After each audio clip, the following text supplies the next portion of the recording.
व्यासपीठ यावरील सर्व इंजिनियर दुधाचे दूध आणि पाण्याचे पाणी करणारे हुशार परीक्षक छाती ठोकून पण खोटच पण रेखून बोलणारे माझे प्रतिस्पर्धी.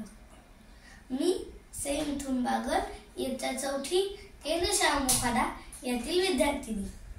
एक देश एक निवडणूक, एक देश एक निवडणूक. अहो सर्वत्र तुम्ही हेच ऐकत आहे. एक देश एक निवडणूक जरी आकर्षक वाटली तरी फसवी घोषणा आहे. ही फसवी याच्यासाठी साऱ्या देशासाठी म्हणून एकच निवडणूक असते, ती म्हणजे की लोकसभेची. निवडणुकीवर आधारित लोकशाही स्वीकारूनही 7 दशके उलटून गेलीत आहेत. तरीही तुमच्या मनात शंका, मला याचीच तर खंत वाटते. तसं पाहायला गेलं तर तक्रार करायला अधूनमधून आपल्यापैकी निमित्त लागतंच. तेच त्या गोष्टीनं सिद्ध करून दिले आहे. नरेंद्र मोदीने 2014 साली सर्व निवडणुका एकाच वेळी घेण्याची कल्पना मांडली आहे. आणि तेव्हापासून वेळ कसा वाया जातो, खर्च कसा वाटतो, या सर्व चक्राची पडणं उडू लागलेत आहे. अहो माझा प्रतिस्पर्धक काही डोक्यावर पडला आहे काय म्हणतो तो? निवडणुकीमुळे खर्च वाढतो. मला तर वाटतं त्याने निवडणुकीच्या खर्चाचा अभ्यास केला नसावा.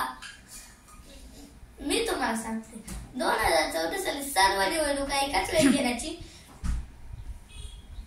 म्हणजे 2014 साली 3,426 कोटी खर्च आला होता.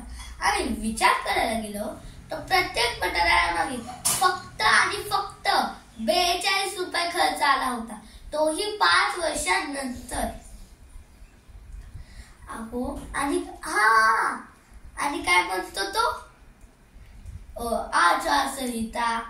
आचारसंहितामुळे काम ठप्प पडतात. अहो मोदी काय झोपला आहे? सरकार काय झोपला आहे काय? त्याने निवडणुकीच्या आधीच त्यांचीच निवडणूक लावून ठेवले असतात ना. म्हणून उगाच या लोकांनी ग्रामपंचायतचा भाग बुवा करून टाकला आहे. हे असंच झालं की आपलेच दात करून आपलंच पोट भरणं.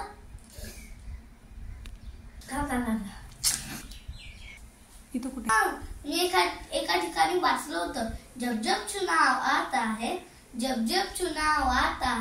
तब तब गरीब के पेट में पुलाव आता है, अहो असंच नसतं.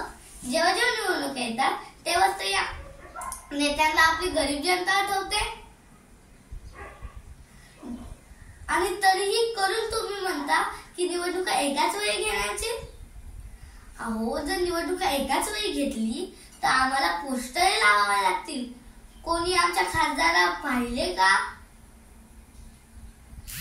तरीही तुमचं म्हणणं आहे की निवडणुका एकाच वेळी घेण्याची. अहो जर असंच झालं तर निवडणूक नाही राहणार. निवडणूक माणूस पाहून नाही तर पक्ष पाहून होईल. मोठा पक्ष मोठाच होईल व छोटा व विरोधी पक्ष यांच्याकडे दुर्लक्ष होईल. म्हणूनच मला बोलावंच वाटतं, 1 नेशन 1 इलेक्शन. जनतेला आले मोठे टेन्शन. म्हणून मी घ्यायचे ऑब्जेक्शन, करून टाका विषय रिजेक्शन. एक देश एक निवडणूक ही घोषणा आपल्या देशासाठी घातक आहे आणि घातकच आहे. जय हिंद.